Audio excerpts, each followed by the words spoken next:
আসসালামু আলাইকুম। সংশোধন 15টি গ্রেডে 1 অক্টোবর থেকে নবম পে স্কেল কার্যকর ঘোষণা। ইতিমধ্যে এ বিষয়ে নতুন একটি প্রতিবেদন প্রকাশিত হয়েছে। আজকের এই ভিডিওটিতে আমি এ বিষয়ে বিস্তারিত আলোচনা করতেছি।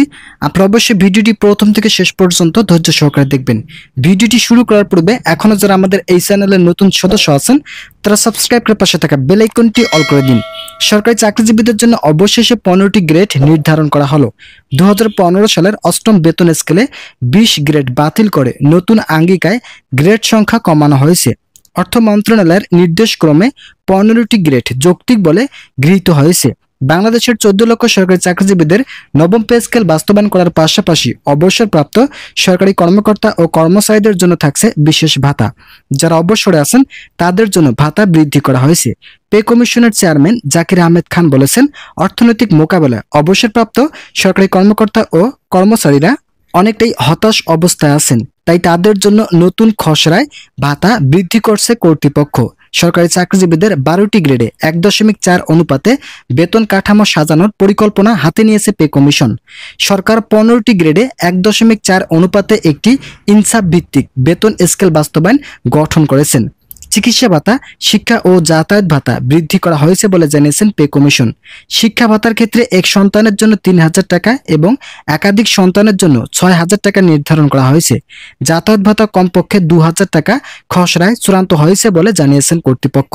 ভিডিওটি চলাকালীন সময় আপনাদের কাছে বিনীতভাবে রিকোয়েস্ট করতেছি, আপনারা অবশ্যই চ্যানেলটি সাবস্ক্রাইব করে পাশে থাকা বেল আইকনটি অল করে দিন। রেশন সুবিধা, প্রতিরক্ষা বাহিনীর মতো এবার থেকে সরকারি চাকরিজীবীরা রেশন সুবিধা পেতে যাচ্ছে। প্রতি মাসে চাল, ডাল, আটা, তেল সহ নিত্য প্রয়োজনীয় দ্রব্য সামগ্রী সরকারি খাত থেকে সরবরাহ করা হবে। সিলেকশন গ্রেড এবং টাইম স্কেল ফিরিয়ে দেওয়ার জন্য খসড়ায় চূড়ান্তভাবে তা উল্লেখ করা হয়। পাশাপাশি পেনশনারদের সকল দাবি মেনে নিয়ে নতুন আলোড়ন সৃষ্টি করছেন পে কমিশন। সূত্র মতে পে কমিশনের এই উদ্যোগ সরকারি চাকরিজীবীদের সকল ধরনের সুযোগ সুবিধা বৃদ্ধি ও আশার আলো দেখাবে। পেনশন সুবিধা 45% থেকে বাড়িয়ে সরাসরি 100% করা হয়েছে। বিশ্লেষকরা এটিকে পেনশন ভোগীদের জন্য একটি যুগান্তকারী সিদ্ধান্ত বলেছে এবং এর পাশাপাশি 30% মহার্ঘ ভাতা কার্যকর করা হবে বলে পে কমিশনের সদস্যরা ইঙ্গিত দিয়েছে।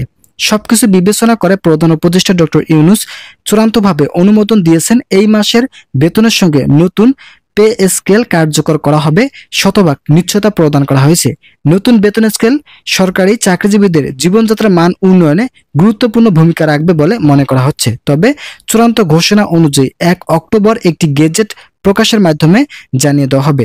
সরকারি সূত্র আরো বলছে, এবার এমন একটি কাঠামো তৈরি করা হচ্ছে যা দীর্ঘদিনে টেকসই হবে এবং অর্থনীতিতে বাড়তি চাপ না ফেলে কর্মচারীদের জন্য একটি স্থায়ী আয়ের নিশ্চয়তা দেবে।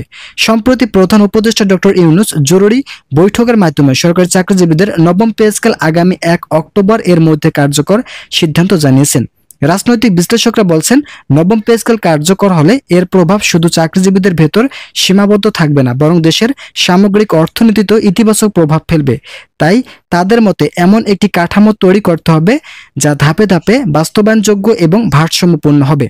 তো ইতিমধ্যে এই বিষয়ে নতুন একটি প্রতিবেদন প্রকাশিত হয়েছিল। আজকের এই ভিডিওটিতে আমি এই প্রতিবেদনের সকল বিষয়ে বিস্তারিত আলোচনা করলাম। আশা করি ভিডিওটি থেকে অনেক উপকার পেয়েছেন। যদি উপকার পেয়ে থাকেন তাহলে অবশ্যই চ্যানেলটি সাবস্ক্রাইব করে পাশে থাকা বেল আইকনটি অল করে দিন।